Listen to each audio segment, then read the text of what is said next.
Mes amis, j'espère que vous allez tous très bien. Très content de vous retrouver pour cette nouvelle vidéo dans laquelle on va revenir sur le niveau actuel de Pedri, corrélé directement aussi au poste que l'a trouvé Hansi Flick. Donc dans cette vidéo, on va parler de comment Pedri est devenu un vrai monstre sous Hansi Flick grâce à ce nouveau poste-là que lui a accordé le coach allemand.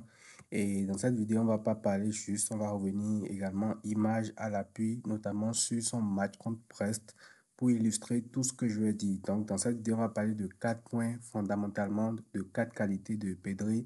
Sa qualité à la passe, sa qualité de dribble, sa qualité de récupération et également sa qualité de contrôle du jeu pour maîtriser le ballon, pour pouvoir tempérer, pour ne pas toujours foncer dans le tas tout le temps. Donc déjà dans ces premières séquences que je vais vous montrer, on va commencer par le Pedri à la passe, sa qualité de passe pour le moment. Donc déjà ici, c'est la première séquence que j'ai sélectionnée. Ça, c'est la séquence du premier but du Barça, enfin de la passe de Pedri qui amène au penalty. Et ici, on va voir la qualité de passe de Pedri. Donc je vais avancer un peu la séquence. Ici, il y a Gérard Martin qui va lui faire une passe en retrait, comme ça pour le trouver. Voilà, et tout Pedri ici devant la surface. Et à ce moment-là, on se dit tous qu'il va peut-être frapper parce que là, il a de l'espace. Il y a le défenseur ici qui ne vient pas sur lui. Donc peut-être qu'il aurait pu amener sa frappe. Il y a cette option Casado ici à qui il peut donner le ballon. Il y a Gérard Martin ici. Il y a Dani Olmo qui est là. Bref, il y a plein de solutions. Je pense qu'il doit y avoir Rafinha dans un coin ici également. Mais Pedri, lui, il ne va pas faire tout ça. Il va choisir de chercher Lewandowski dans l'as ici. Alors que moi, je me disais qu'il allait peut-être frapper ou alors chercher la passe facile. Et c'est là que tu vois la différence entre un Pedri et les autres joueurs en fait. Donc là, il va décider de faire un centre comme ça en rupture devant la surface parce que, bon, si on avance un peu, on voit que le défenseur, lui, essaie quand même de réduire l'écart entre Pedri et le ballon pour pouvoir réduire également éventuellement l'angle de tir s'il décidait de frapper. Donc Pedri, lui, il va faire sa passe dans l'intervalle comme ça pour chercher Lewandowski dans l'axe. Et dès qu'il fait cette passe-là, directement le gardien de Brest joue très très mal le coup. Bizot, il sort sur Lewandowski et Lewandowski, aussi rusé qu'il est, se met en opposition et forcément, il y a contact entre les deux et ça amène au pénalty que le Barça a trouvé. Donc déjà, avec cette passe-là, Pedri est impliqué directement sur le but de Lewandowski, même si c'est un pénalty derrière, mais c'est lui qui crée cette action-là parce qu'il y avait beaucoup de solutions faciles qu'il pouvait trouver. Maintenant, il a préféré la solution plus impactante dans le jeu du Barça. Donc, c'est ça qui amène à ce premier but du Barça là, avec le penalty de Lewandowski. Donc, on va passer maintenant à la deuxième séquence que j'ai sélectionnée. Et ici, on va voir un Pedri qui est toujours aussi bas. Là, on l'a dit, il est très très important dans ce rôle-là, dans le tout pivot avec Casado qui le comprend très très bien. Donc ici, il y a Gérard Martin qui a le ballon, il y a Pedri qui est ici, Casado, bref, toute l'équipe qui est là et tout. Donc, Pedri va recevoir un ballon de Gérard Martin là. Et tout de suite, il est déjà en train de scanner pour voir, ouais, avant de récupérer le ballon, de voir potentiellement où est-ce qu'il peut le mettre. Il y a ce joueur-là qui est concentré, celui qui est au marquage sur Pedri, je suppose, parce qu'on l'avait déjà vu dans la séquence passée, qui est déjà en train de courir vers lui. Et Pedri, lui, il a déjà pris l'information, il sait déjà ce qu'il va faire avec le ballon. Du coup, quand il va le recevoir, il ne va plus perdre autant de temps que cela. Donc voilà, une fois qu'il récupère le ballon, il a plusieurs options également ici. Il peut faire la passe à Casado ici, dans l'intérieur du jeu. Il peut faire la passe à Fermin ici pour faire progresser le jeu. Il peut attendre un appel de Gérard Martin également pour le servir. Mais bon, il décide de faire toute autre chose. Il va contrôler le ballon, il va avancer un peu et il va changer de côté carrément sur l'aile droite en fait pour chercher Koundé ou Rafinha, je crois. On va le voir dans la suite. Donc, il va jouer ce ballon-là dans la profondeur ici pour trouver Koundé là. Et Koundé, en une touche de balle, va tout simplement centrer dans la surface. Ça veut dire que avec la passe de Pedri, il vient d'éliminer tous ces joueurs-là, en fait, tous les joueurs qui étaient ici. Il vient de tous les éliminer par sa qualité de passe. Et je pense que si l'action a été beaucoup mieux jouée par Koundé, par Rafinha, ça aurait pu faire but tout simplement. Mais là, Koundé lui met le ballon en retrait, mais Rafinha n'arrive pas à le toucher, ce qui fait qu'on ne concrétise pas cette occasion-là. Mais sinon, facile, cette passe-là aurait pu être l'avant-dernière passe pour un éventuel but du Barça. Donc voilà, l'action a été ratée finalement. passe maintenant à cette séquence, c'est suite à un corner qui a été joué à deux par Daniel Mo et Rafinha. Le ballon va être remis sur Pedri ici. Donc Pedri lui va recevoir le ballon ici. Il va le redonner à Rafinha dans un premier temps là. Rafinha, je vais déplacer le curseur ici pour que vous puissiez bien voir. Donc Rafinha lui va recevoir le ballon, mais il va le redonner dans un second temps également à Pedri encore. Et ici, il a une possibilité de faire également une passe. Il attend l'appel de Rafinha dans la profondeur. Il va le servir parfaitement. En fait, dans ce match-là, Pedri a tout simplement été hors norme. Pratiquement tout ce qu'il a entrepris, il a réussi. Donc, il va attendre l'appel de Rafinha comme ça dans la profondeur derrière le dos du défenseur pour le servir idéalement, un peu comme il a fait sur la séquence précédente. Donc, il va trouver Rafinha comme ça dans la profondeur avec une passe en rupture. Encore une fois, avec une louche, Rafinha lui va centrer dans la surface avec son pied droit. Mais encore une fois, l'action n'ira pas au bout parce qu'il n'y aura pas quelqu'un concrètement pour la terminer. Donc voilà, encore une fois, cette passe de Pedri aurait pu être une dernière passe avant la passe décisive, mais ça n'a pas été concrétisé, encore une fois, par le reste de l'équipe. Alors, pour finir avec la qualité de passe de Pedri, on va analyser cette dernière séquence où il reçoit le ballon face au jeu, encore une fois, très bas, à côté de Casado. La Casado, là, il a Rafinha qui est en train de faire un appel qui vient pour fixer un peu les joueurs qui sont en train de le garder. Il y a Daniel Mo qui est ici, qui est gardé par ce joueur-là concrètement. Il y a Koundé qui est sur le côté, mais bon, il y a des tas de joueurs là, donc il a pas mal de solutions. Il y a la passe facile avec Casado, il y a la passe à l'intérieur du jeu avec Rafinha. Mais bon, là, il est en train de recevoir le ballon, mais il est déjà en train de scanner pour voir ce qu'il va faire par la suite. Donc, une fois qu'il reçoit le ballon, il y a Rafinha qui se rapproche de plus en plus pour fixer ce joueur-là qui est en train de regarder, ce qui va libérer un peu de l'espace pour Daniel Mo derrière ici, parce que vous allez le voir, Rafinha, lui, fait cette course-là à l'intérieur du jeu pour libérer cette zone-là pour Daniel Mo. Donc, Pedro aura la largesse, la latitude maintenant pour faire la passe à l'intérieur du jeu, comme ça, pour Daniel Mo qui va tout de suite le comprendre et qui va commencer à faire la course pour recevoir le ballon. Donc Rafinha élimine ce joueur-là complètement de l'action. Daniel Mo lui va recevoir le ballon de Pedri, mais encore une fois, je pense que l'action n'ira pas au bout parce que bon, mal négocié par le reste de l'équipe, je crois. Donc, voilà, ça c'était juste des séquences pour illustrer la qualité de passe de Pedri qui hier franchement a été tout simplement exceptionnel. On passe à la deuxième vague de séquences où ici on va parler du Pedri beaucoup plus constructeur dans le jeu. Alors l'action commence déjà avec un ballon de Fermin Lopez qui est dans la surface, il va perdre le ballon et on va inverser un tout petit peu la séquence pour voir ce qui se passe par la suite. Donc le ballon atterrit sur Lewandowski qui a du mal à contrôler le ballon redescend sur Pedri. Et ici, Pedri, lui, il a plein d'options pour jouer devant. Il a un Lewandowski qui peut se décaler pour lui faire la passe. Il a un Fermin qui est totalement bloqué ici. Il a un Daniel Mo qui est un peu pas évident à trouver quand même parce que s'il fait la passe dans cet intervalle-là, il y aura ces joueurs-là qui vont foncer sur lui. Il a un Rafinha qui est également ici. Je pense qu'il doit être suivi par d'autres joueurs, mais concrètement, qu'est-ce qu'il va faire, Pedri? Et du coup, je disais, comme toutes les options sont bloquées, qu'est-ce qu'il va faire? Il va tout simplement se retourner. Il va jouer tout simplement en arrière pour ne pas perdre le ballon bêtement en essayant de faire une passe beaucoup trop risquée. Donc, il se retourne tout simplement. Il revient derrière et qu'est-ce qu'il va faire après? Il va tourner sur lui-même et il va faire tranquillement la passe juste à côté, la passe assez sécuritaire quand même à Casado qui va tout simplement rejouer sur lui parce que dès qu'il fait la passe, il se repositionne tout simplement derrière pour recevoir le ballon.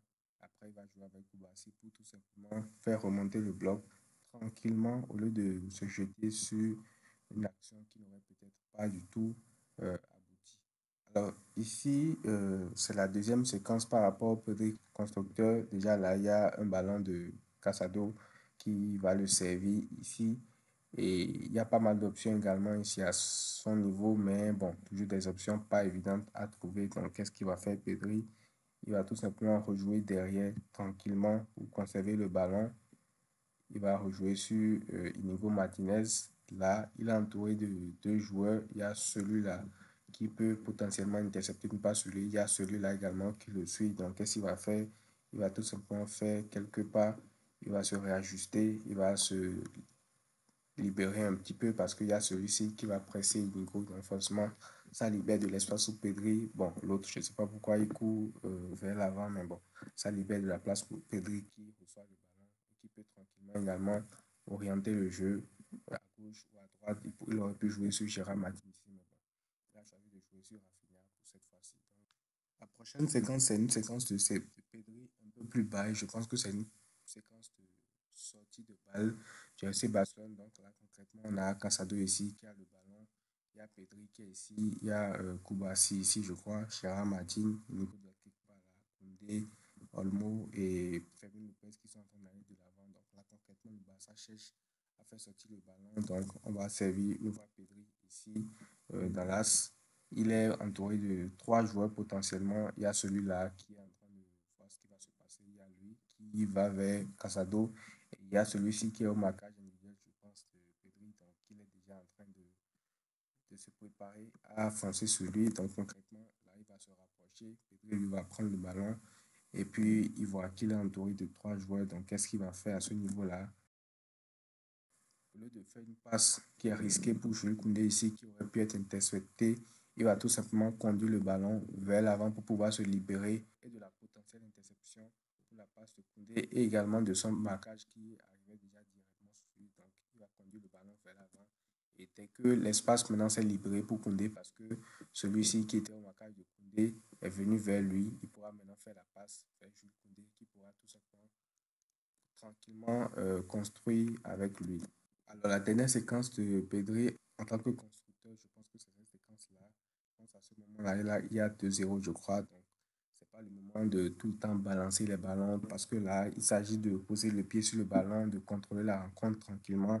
Donc là, il a le ballon dans l'entrejeu. Il peut trouver Rafinha ici qui va trouver Koundé. Bref, il a pas mal d'options, mais bon.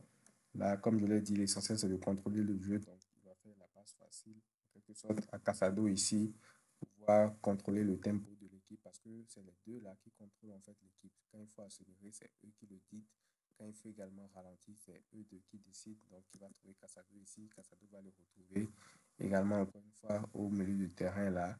Et ensuite, il va temporiser, il va le remettre à Casado. Et Casado va rejouer derrière. Ça paraît anodin comme séquence, mais c'est quand même des séquences qui sont très très importantes, surtout quand tu mènes au score.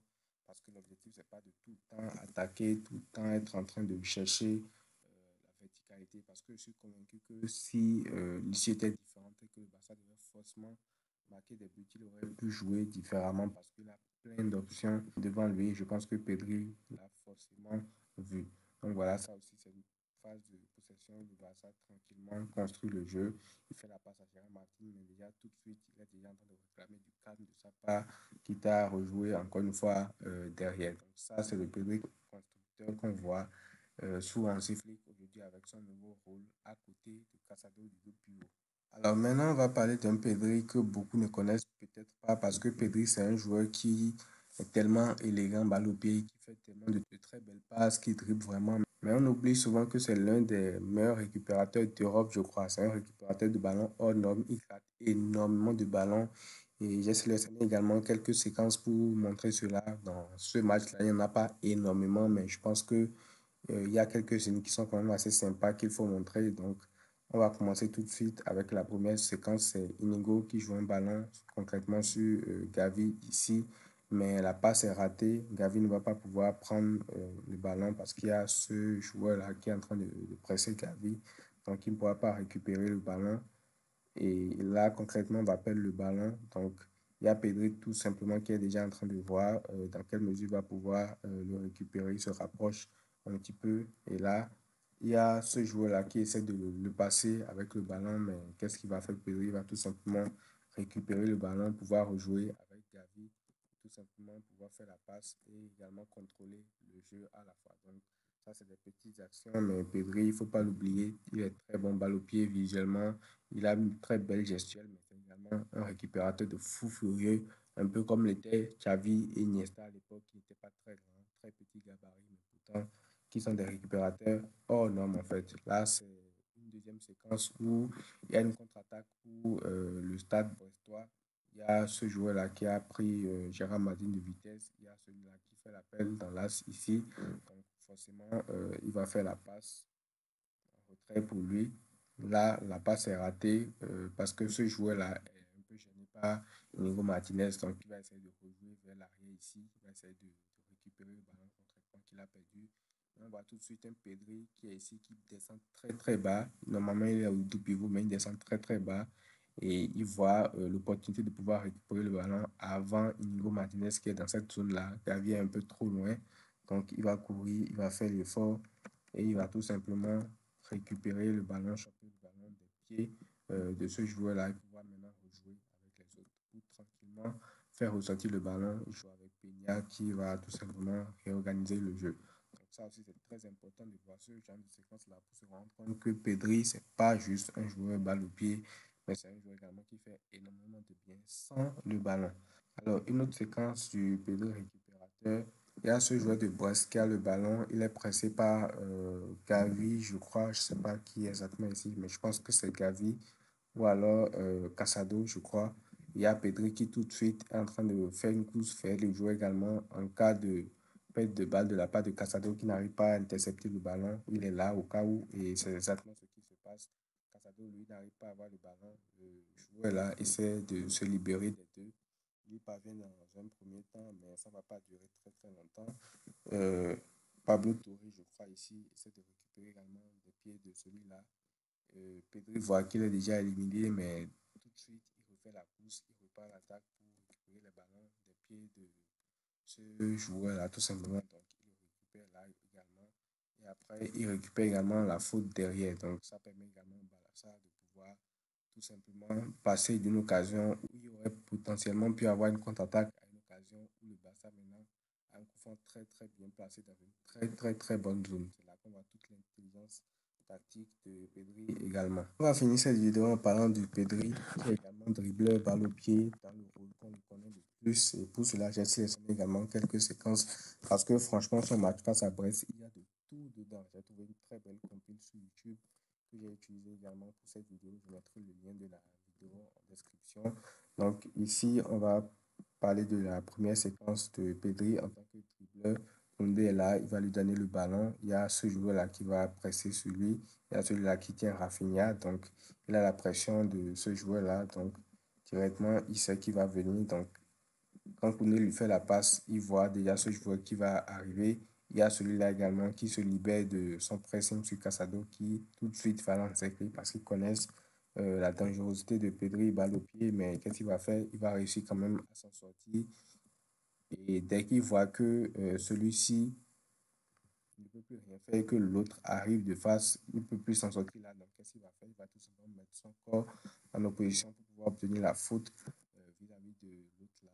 Et voilà, c'est ça qu'on voit. Il perd le ballon par la suite parce qu'il sait déjà que la faute est commise à ce niveau-là et que le Barça aura forcément le ballon. Donc, c'est une action vraiment assez intelligente de Pedri qui arrive à s'en sortir malgré le fait qu'il soit pressé par deux joueurs ici. Donc, franchement, c'est très très bien joué de sa part avec une qualité technique. Encore une fois, tout simplement un homme. Alors ici, ça va être une séquence en deux parce que d'abord le ballon appartient au joueur de Brest. Donc je pense qu'à ce niveau-là, c'est lui-même qui va récupérer le ballon. Alors c'est Fermin Lopez qui récupère le ballon pour lui. Mais il y a une densité adverse de joueurs de Brest ici. Et le ballon va lui réatterrir dessus. Déjà, quand Gérard Martin lui fait la passe, je crois que c'est Gérard Martin qui lui fait la passe là, il est entouré potentiellement de trois joueurs. Il y a les deux joueurs là qui sont assez proches de lui quand même. Même si celui-ci suit Inigo et il y a celui-là qui est proche de Fermin ici, mais qui est prêt également à bondir sur lui. Donc, c'est lui qui intervient tout de suite, qui commence à prendre Pedri au marquage. Donc, qu'est-ce que Pedri là lui a fait? Il va tout simplement ressortir vers ce côté-là. Ce qui fait que ce joueur-là qui presse Inigo ne trouve plus le besoin de le suivre. Donc, il va concrètement faire une course vers Pedri également pour pouvoir épauler le premier joueur. Sauf que là, Pedri a déjà tout compris. Il va tout simplement les dribbler comme ça et pouvoir rejouer le ballon tout simplement derrière vers Casado qui va orienter le jeu, qui va pouvoir permettre à l'action de se poursuivre. Une autre séquence du Pedri dribbleur, c'est cette séquence avec une passe de Koubassi pour Pedri encore une fois très très bas. Donc, il va recevoir ce ballon-là. Et il y a pas mal de joueurs qui sont déjà à sa poursuite. Il y a ce joueur-là ici, l'attaquant qui est censé suivre Nuno Martinez qui finit au marquage. Il y a celui-là également qui est là pour le marquer. Donc, ils sont deux sur lui, mais il va réussir quand même à s'en sortir malgré ces deux joueurs-là. Il va tout simplement ne pas s'enfoncer entre les deux ici parce que c'est ça qui va perdre le ballon. Donc, il va tout simplement faire une sorte de tour sur lui-même pour pouvoir attirer ce joueur-là et le rendre lui seul sur lui. Et il va le contourner tout simplement, même s'il y a celui-là qui est en train de venir. Et voilà. Malgré l'intervention d'un troisième joueur, il a eu également à l'éliminer en faisant un second tour sur lui-même et en obtenant la faute derrière parce que forcément, lui se sent agacé par ce coup de magie et de Pedri. Donc ça, c'est une très belle séquence de conservation du ballon, surtout quand on sait qu'il est aussi bas et que potentiellement dans cette zone-là, perdre un ballon serait tout simplement suicidaire, mais il a confiance en sa qualité technique, c'est pourquoi il se permet de faire ce genre de geste-là aussi bas qu'il est. Ouais, les amis, le match de Pedri a été très très intéressant et grâce à cette vidéo et avec des séquences, j'essaie de vous montrer l'impact de Pedri dans le jeu du Barça et de son évolution tout simplement sous Hansi.